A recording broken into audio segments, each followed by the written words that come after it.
말씀을 전하려는 제 마음이 오늘 참담합니다.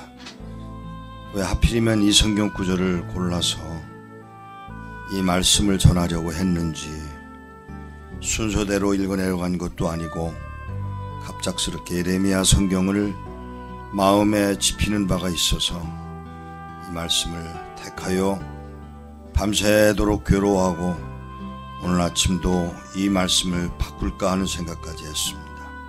바른 소리가 듣기 싫은 세대가 오늘의 시대입니다. 저는 오늘 이 말씀을 전하기 전에 첫 음성을 뭐라고 하고 싶었느냐면 도둑질 그만해 이놈들아, 이러고 소리고 지르고 싶었던 것을 참고 지금 말씀을 시작하는 것입니다. 세상이 험악해졌습니다. 세상이 막갑니다. 도둑질하는 걸 보면서도, 세금을 뜯어먹는 걸 보면서도, 강도질하는 걸 보면서도, 음란에 관한 비즈니스를 사업을 하고 있는 걸 보면서도 목사들은 예레미야 4장에 나오는 말씀 중에서 어떤 단어가 여러분의 가슴을 치는지는 모르겠지만 저는 오늘 여러분의 성경을 읽어내려가면서 눈물을 흘리는 모습을 보았고, 성가대의 성가를 찬양하면서 눈물을 흘리는 여러분의 모습도 보았습니다. 미안합니다. 그 눈물이 얼마나 고마운지 모르겠고요. 정말 이 찬양을 하면서 성경을 읽으면서 이것이 바른 소리라고, 바른 찬양이라고, 이 말씀대로라고 고백하는 것까지는 좋으나 이것만으로는 안 되는 그 어떤 세계가 주어져 있는데 그것을 거부하고 있는 게 오늘 여러분이고 나라고 하는 사실이고, 북녘 성도들이라는 사실이고, 북녘 남한에 있는 성도들이라는 사실입니다. 함께 읽은 예레미야 4장 10절에 말도 안 되는 단어 하나가 튀어나옵니다. 내가 이르되 슬프도소이다. 주 여호와여, 주께서 진실로 이 백성과 예루살렘을 크게 속이셨나이다 라고 말합니다. 무슨 말인고 하면 예레미야 선지자도 속았다는 이야기예요. 평안하다, 잘 된다, 용서받았다 라고 하는 말에 정말 예레미야도 똑같은 마음으로 정말이야, 좋겠네, 이제 평안이 오네 라고 생각을 했는데 여기 말씀을 보니까 그게 아니더라는 것이죠. 평강 있으리라 하시더니 칼이 생명에 이르렀나이다 라고 고백하는 이 예레미야의 고백은 과연 어떤 의미였다고 생각을 하십니까? 한국 교회가, 죄송합니다, 성도들은 듣는데 목사들은 말을 못하고 있고요. 성도들은 회개하기를 원하는데 회개를 유도하지도 않고요. 기도를 제대로 가르치지도 않았고요. 11조도 가르치지 않았고요. 적당히 교회를 옮기자고 그래, 장소를 옮기자고 그래서 옮겨갔더니 거기가 그 옆에 더 좋은 교회가 있다고 교인들이 우르르 다 떠나버려서 교인들이 3명밖에 안 남은 교회에 설교를 하러 갔던 일이 있었습니다. 왜 오자고 해놓고는 우르르 떠나는 이유는 무엇이며, 사랑하는 여러분, 이 이야기를 듣는 동안에 제 마음에, 이 현실을 보는 동안에, 아니요, 오늘 이 말씀을 택하고 난 후에 제 마음에 나도 편안하게 쉽게 좋은 이야기를 할걸, 왜 하필이면 이런 말씀, 회개를 촉구하는 말씀은 좋습니다만은 그 다음에 나오는 단어가 뭡니까? 이 예레미야 선지자가 하고 있는 질문이 뭡니까? 여호와여, 여호와께서 진실로 이 백성과 예루살렘을 크게 속이셨나이다. 평안이 온다고 하셨잖아요. 그런데 웬일입니까? 내 목에 칼이 닥쳤나이다 라고 고백하는 예레미야의 고백이 무엇인가요? 그리고는 들려지는 음성이 여기에 있습니다. 키질하기 위함도 아니고, 정결하게 하려 함도 아니고, 강한 바람이 나를 위하여 오리니, 나를 위하여, 여호와를 위하여 오리니 이제 내가 그들에게 심판을 행할 것이라. 심판을 행하시겠답니다. 북한을 향해서도 같은 말이고요, 우리 남한을 향해서도 같은 말이고요. 미안합니다마는 여기 와서 이 나라와 민족을 위해서 눈물을 흘려 기도하는 여러분들에게도 해당되는 이 말씀을 외면해야 하느냐고요. 아닙니다. 밤새도록 이 생각 저 생각 뒤치럭 하면서 말을 정리를 해보려고 발버둥 치면서 제가 생각해냈던 말이, 이 민족을 하나님이 버리지 않으셨다면 원하시는 게 뭘까? 그게 무엇이었을까? 로마 군인들에게 짓밟히고 있던 그 이스라엘 백성들 앞에 선지자 세례자 요한이 튀어나와서 하는 말 한마디, 회개하라 천국이 가까웠느니라고 하는 말 대신에 평안하다, 샬롬 샬롬 했으면 얼마나 좋았을까요? 아니었습니다. 회개하라 천국이 가까웠다 말씀하십니다. 우리 주님도 똑같은 말로 회개하라 천국이 가까웠다라고 말씀하시는 회개의 촉구의 말씀이 있었습니다. 사랑하는 여러분, 북한 땅을 향해서 어떤 말을 들려줘야 그들에게 진정한 의미의 위로가 될까요? 조금만 더 참으십시오. 옳습니다. 조금만 더 참으십시오. 하나님이 당신들을 용서하셨습니다. 옳습니다. 당신들을 참고 기다리고 계십니다. 이제 곧 평안이 올 것입니다 라는 말로 끝내서 될 것인가를 제가 묻고자 한 것입니다. 그래서 저는 설교를 할 때마다 무슨 말을 하는가 하면 회개하라고 이야기를 하고 회개해야만 한다고 이야기를 할 수밖에 없는 것이, 여러분 그냥 평안하다, 평강이 올 것이다, 이제 안정이 될 것이다, 이 말로는 해결이 안 되는 그보다 더 중요한 근본적인 문제, 창세기서부터 요한계시록까지 읽어 내려가는 동안에 꼭 하고 싶은 말이 뭔가요? 주님이 그 너의 그 많은 죄악을 다 용서하시기 위하여 십자가에 아들을 못 박아 죽이셨잖아. 이게 메시지입니다. 그러나 그러기 위하여 그 메시지를 내 것으로 삼기 위하여 걸어가야 할 길이 있다는 사실은 왜 우리는 빼놓고 있느냐고 묻고 있는 것입니다.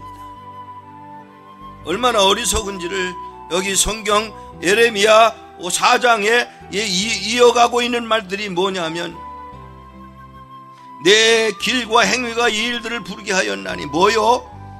심판이집니다. 심판입니다. 이는 내가 악함이라 그 결과가 뭐로 나타나는가 하면 그 고통이 내 마음에까지 미치느니라라고 전하고 있습니다. 아니요, 19절에 보면 슬프고 아프다, 내 마음속이 아프고 내 마음이 답답하여 잠잠할 수 없으니 이는 나의 심령이 나팔소리와 전쟁의 경보를 들음이로다.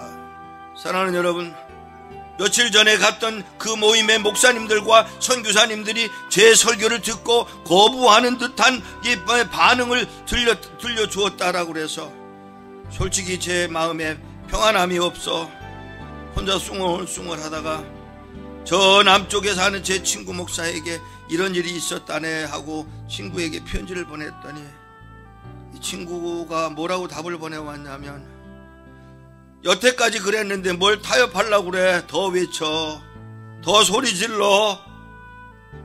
어차피 한 생명 한 번 살다 죽는 삶인데 더 외치다 죽어.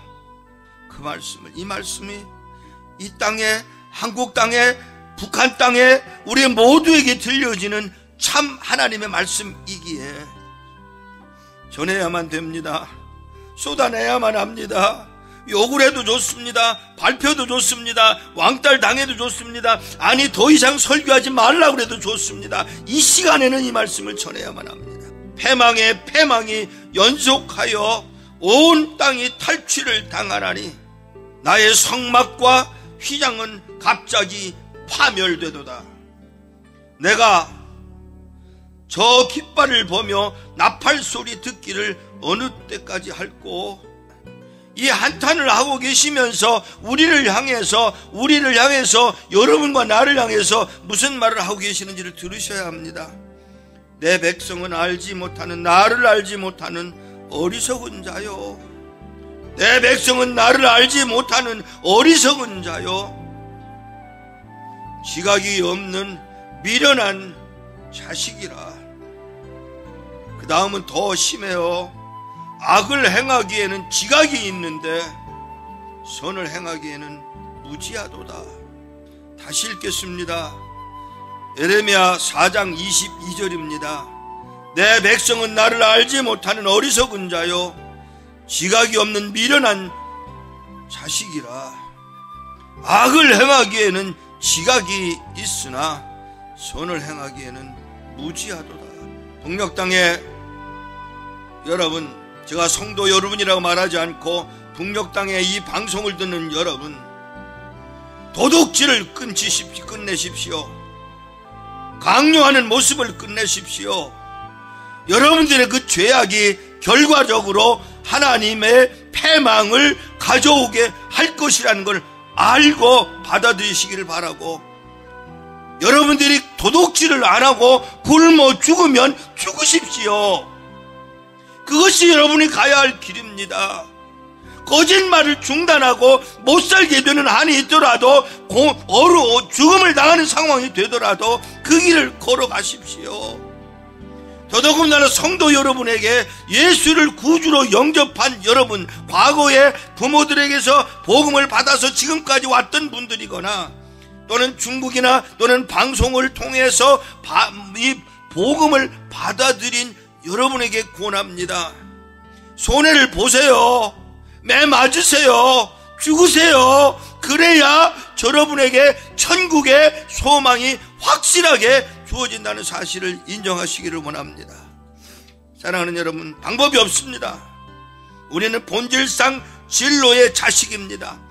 이 말을 하는 나도 마찬가지였고 마찬가지이고, 또 바울도 그랬고 마태도 그랬고 아브라함도 그랬고 어느 누구도 예수 그리스도의 그 죽음 피 흘림 외에는 아무도 구원받을 수 없는 자식들일 뿐, 영광에 이르지 못한다고 한 그 말씀이 그대로임을 믿고 예수 앞에 나와 자신을 회개하고 자기를 다 털어내놓고 나의 죄됨을 용서받기를 원하고 예수를 구주로 십자가에 달린 그 나무에 달린 예수 그리스도를 구주로 영접하는 것만이 방법이라는 사실을 여러분들이 아셔야 하고 행하셔야 합니다. 사랑하는 여러분, 내 백성은, 놀랍지 않습니까? 여기 나오는 단어가 내 백성이 내 백성, 하나님의 백성이에요.